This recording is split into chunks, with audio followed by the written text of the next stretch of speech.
Bonsoir à toutes, bonsoir à tous, bienvenue sur le tapis rouge de ce 72e Festival de Cannes.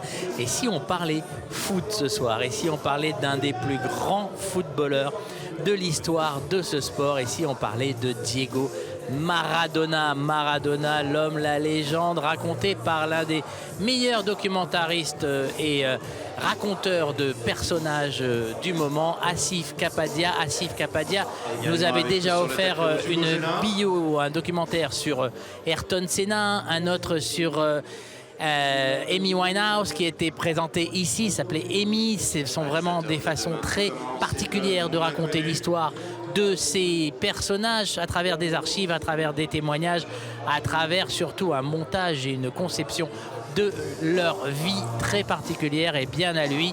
Asif Kapadia, on lui parlera dans un instant, on lui demandera pourquoi il a choisi Maradona, pourquoi il a choisi de raconter les années à Naples du champion argentin, del Pibe de Oro comme on l'appelait.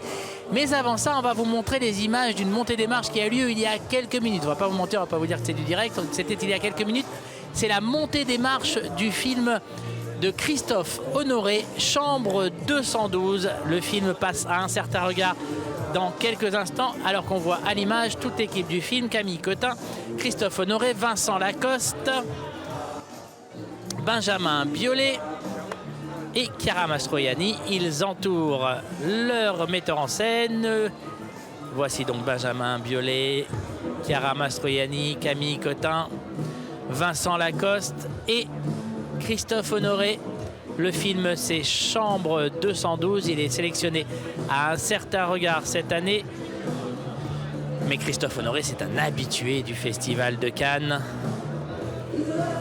puisqu'il était là l'année dernière en compétition avec un film avec Vincent Lacoste et Pierre Deladonchamp qui s'intitulait Plaire, aimer et courir vite. En 2011, il était film de clôture avec Les Bien-Aimés. Les chansons d'amour en compétition en 2007. Son premier film, 17 fois Cécile Cassard, était sélectionné à un certain regard en 2002. Et Dans Paris en 2006 était à la quinzaine des réalisateurs. À ses côtés donc Camille Cotin et Vincent Lacoste. Il est tard les amis, il est tard. Camille Cotin et Vincent Lacoste, Benjamin Biolay, Chiara Mastroianni.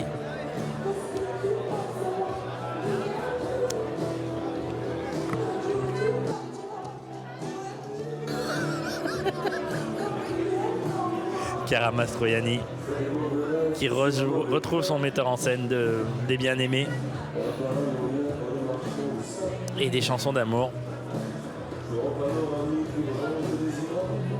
Vincent Lacoste donc, lui aussi, qui retrouve son metteur en scène de Plaire, aimer et courir vite. Quant à Camille Cotin, c'est la première fois qu'elle participe à un film de Christophe Honoré. Je ne crois pas qu'elle soit déjà venue à Cannes. Camille, scénariste de Ken Loach. Voilà, on voit. Est avec nous. Thierry Frémaux, c'était il y a quelques instants, qui accueillait Vincent Lacoste, Benjamin Biolay, Camille Cotin.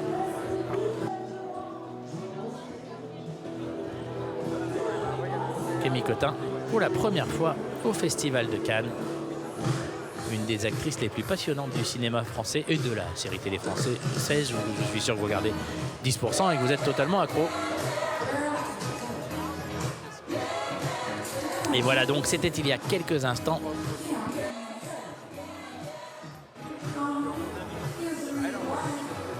Au niveau de la montée des marches de Chambre 212, le film va commencer dans quelques instants. La salle de Bussy, on va vous faire revivre un autre moment très fort de cette soirée cannoise. J'étais avec vous il y a quelques heures pour la montée des marches du film de Terrence Malick. Et le film a extrêmement bien fonctionné. Regardez l'ovation qui a été réservée au film de Terrence Malick. Toute l'équipe du Malick était là. Il se murmure que Terrence était dans la salle, mais il ne s'est pas montré. Oui, je l'appelle Terrence. Terrence Malick, bien sûr. On voit les producteurs du film. On va voir les acteurs dans un instant.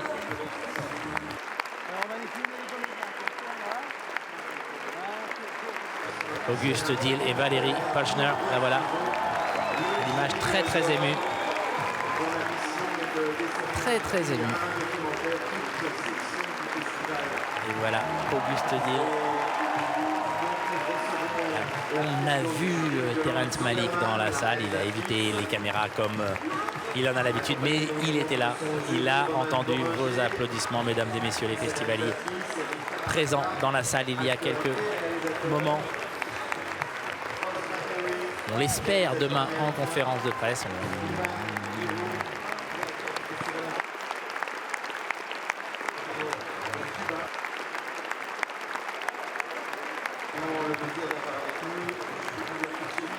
Hidden Life, une vie cachée.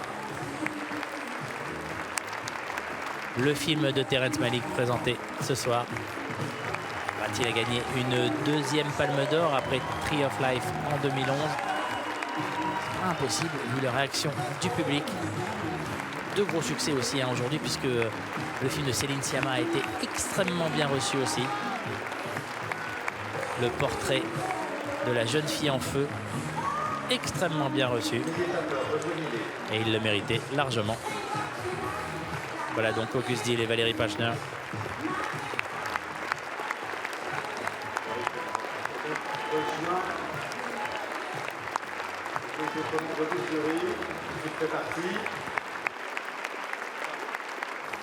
Voilà donc retour sur le tapis rouge de ce 72e Festival de Cannes avec le jury de l'Œil d'Or qui est en train de poser pour les photographes. On voit ici Romane Boringer qui est en pleine séance photo pour les photographes. Romane Boringer dont on a vu L'amour flou cette année, co-réalisatrice du film.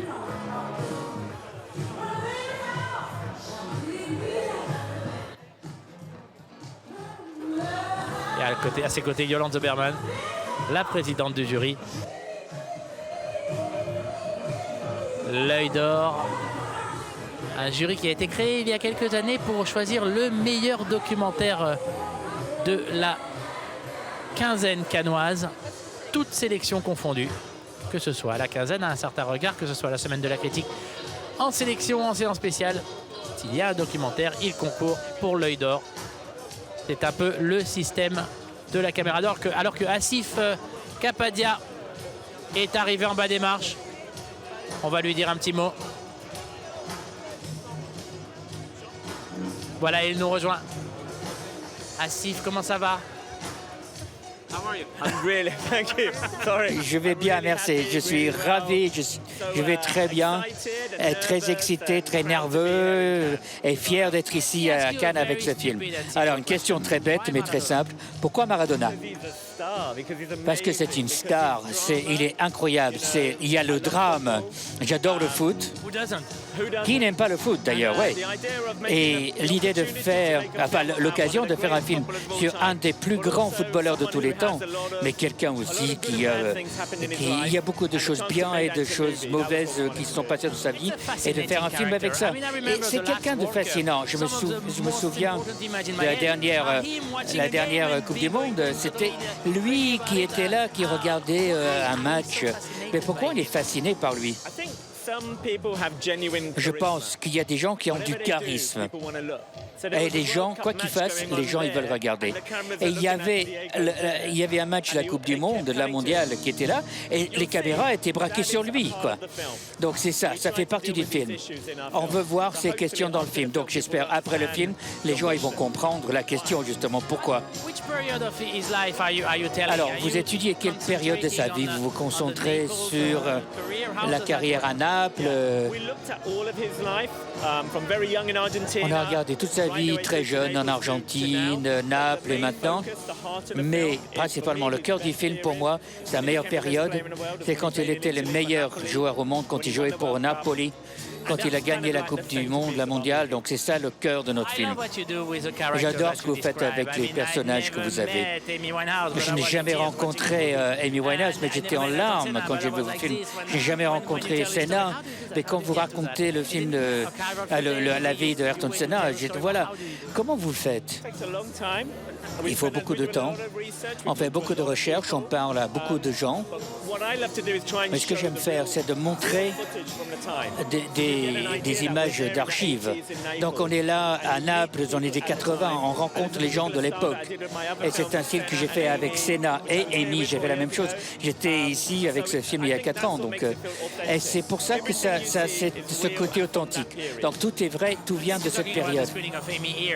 Donc la projection d'Amy à Cannes, ça a changé quoi pour le film? C'était un voyage extraordinaire pour nous. Je ne savais pas ce que ça allait être, je ne savais pas comment ça allait être reçu, parce que c'est un film assez lourd, assez triste, mais on a eu ce voyage extraordinaire de Cannes. Il y avait la sortie, il y avait des records, il y avait le BAFTA, les Oscars, les European Film Awards. C'était un rêve comme voyage, quoi.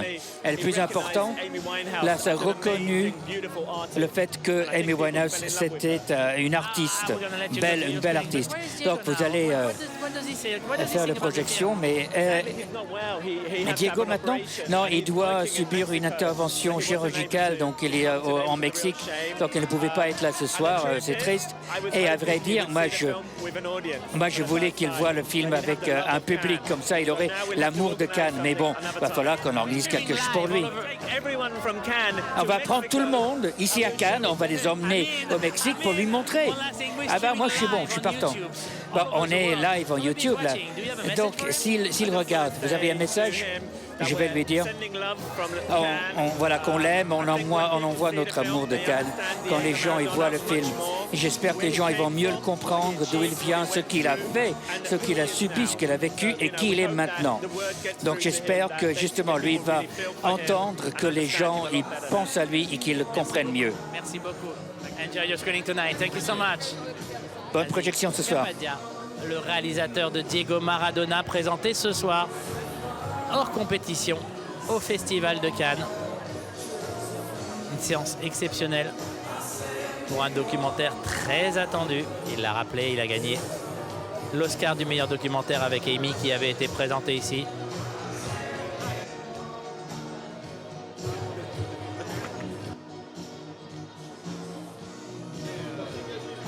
Ils vont se mettre en place dans un instant et on va vivre avec eux la montée des marches de Diego Maradona. On aurait aimé que Diego soit là, mais santé d'abord.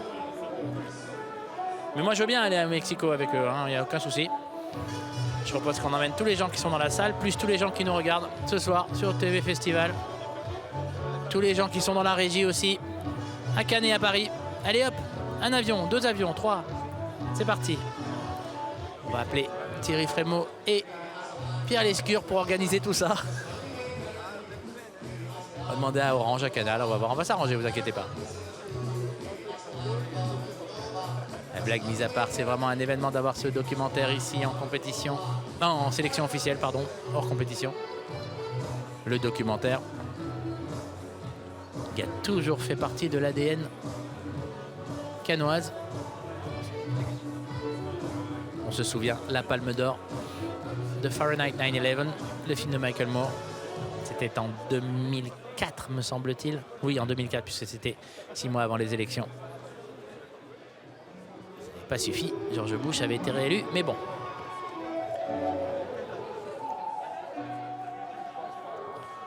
Voilà donc Asif Kapadia que l'on voit à l'image.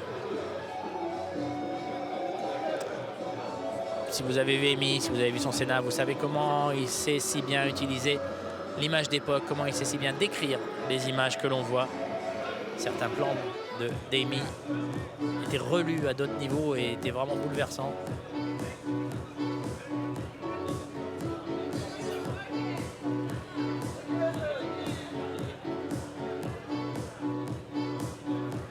Diego Maradona, champion du monde avec l'Argentine.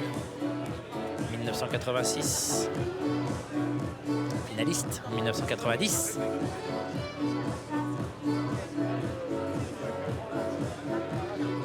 Diego Maradona, les plus belles années de footballeur, il les a vécues à Naples,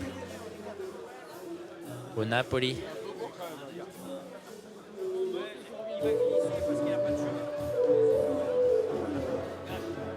Diego Maradona qui avait été élu meilleur joueur de la Coupe du Monde en 86. C'est la fameuse année de la main de Dieu. Souvenez-vous, ce match contre l'Angleterre, c'était un quart de finale, me semble-t-il, avec ce but de la main. Probablement en équipe nationale, son meilleur match avec l'Argentine. Il était monstrueux ce soir-là. Il était en feu, touché de ballon et il y avait danger. Très très très grand joueur qui après s'est perdu un petit peu sur des chemins plus ou moins conseillés, plutôt moins que plus même. La drogue, la fête, tout ça l'avait entraîné bien bien loin, allant jusqu'à une très grosse alerte cardiaque à la fin des années 90. Il a été opéré du cœur à Cuba, du grand bruit.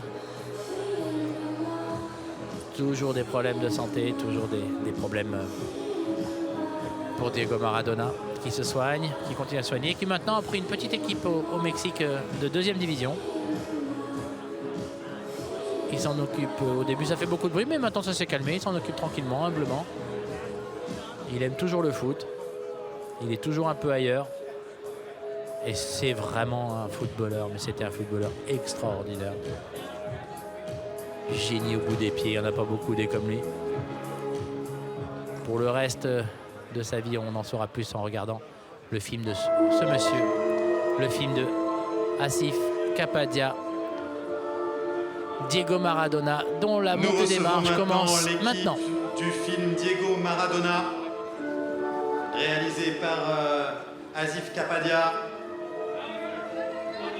le réalisateur de Amy, film documentaire sur Amy Winehouse, présenté en 2015 en compétition au Festival de Cannes. En 2015, ici, avec Amy. Bon, c'est moi, mais en 97, il avait présenté un court-métrage ici. Il avait même gagné le 2e prix de la Ciné Fondation. Ça s'appelait Le voleur de moutons. Le monteur du film, Chris King. Asif Asif Kapadia, réalisateur britannique, qui s'est spécialisé très vite dans le documentaire et qui a la chance de pouvoir prendre son temps, d'étudier toutes les archives les unes après les autres, de choisir ses angles, de raconter des histoires comme personne à travers des images d'archives, à travers des images de la réalité du personnage qu'il a envie de raconter. Il arrive à atteindre une intimité rare. C'est en tous les cas le cas sur Amy et sur Senna. Film documentaire présenté donc ce soir à Cannes. Des films absolument fascinants.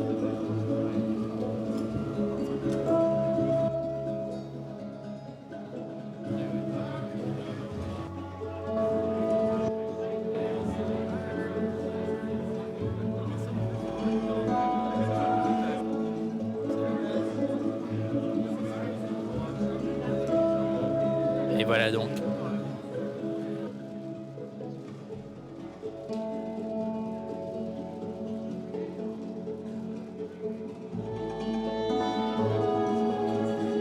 Voilà donc toute l'équipe de Diego Maradona, le documentaire d'Asif Kapadia.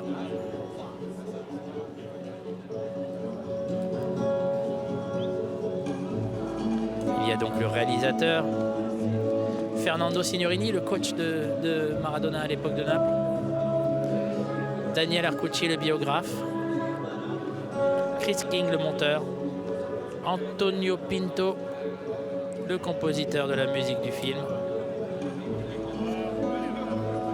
l'un des producteurs, James Gay, Paul Martin, Raquel Alvarez, Lina Caicedo, Fiammetta Luino. Ce sont les 5 producteurs du film, dont les deux dernières, Lina Caicedo et Fiammetta Luino, sont chargés de libérer les droits des archives, de les retrouver, d'un travail de fourmi pour essayer de temps en temps d'attraper des extraits de films dans des documentaires. Je peux vous dire qu'il y a du boulot. Alors ces archives-là, ça doit être un boulot de fou. Donc voilà, alors que Thierry Frémaux attend l'équipe à mi-marche et que Asif Kapadia va être accueilli par le délégué général du festival, Thierry Frémaux. Délégué général et amateur de football. Diego Maradona qui avait eu droit à un autre documentaire réalisé par Emir Kusturica, qui lui aussi était passé au Festival de Cannes. Mais on était dans autre chose, on était plus dans une espèce d'ode à Maradona par Kusturica. Là, on est dans le véritable documentaire biographique, comme sait si bien le faire Asif Kapadia.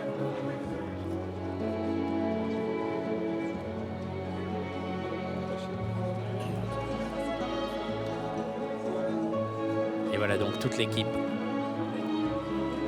du film d'Asif Kapadia que l'on voit ici saluer les festivaliers. Le voilà.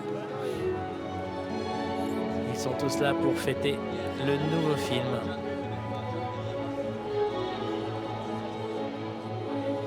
d'Asif Kapadia, Diego Maradona. Maradona qu'on avait à un moment annoncé à Marseille comme entraîneur. Ça aurait été quelque chose.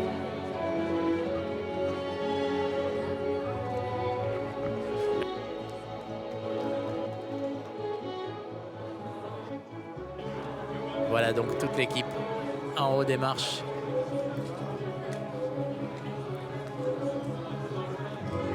Pour Diego Maradona.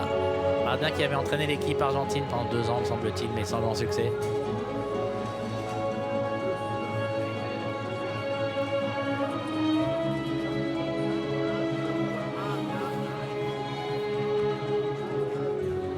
C'est surtout la vie incroyable de Diego. Il y a très peu de joueurs de football de cette dimension qui ont atteint un statut de légende. On va citer Cruyff, Platini, Zidane peut-être.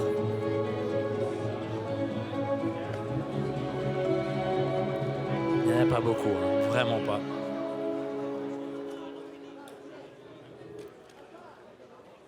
Tous ceux que je viens de citer ont eu des vies tranquilles. Pas Diego Maradona, comme vous allez sans doute le voir quand vous découvrirez le documentaire de Asif Kapadia qui va recevoir... Mesdames et messieurs, Asif Kapadia. Que je vous laisse écouter.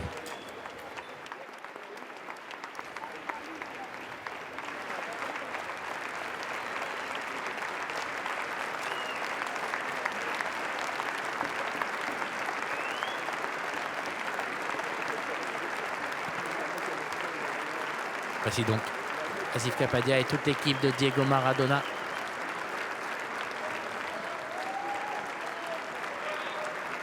Qui prend place dans la salle lumière. Donc j'ai une bonne nouvelle, la pluie s'est arrêtée. Enfin, j'espère.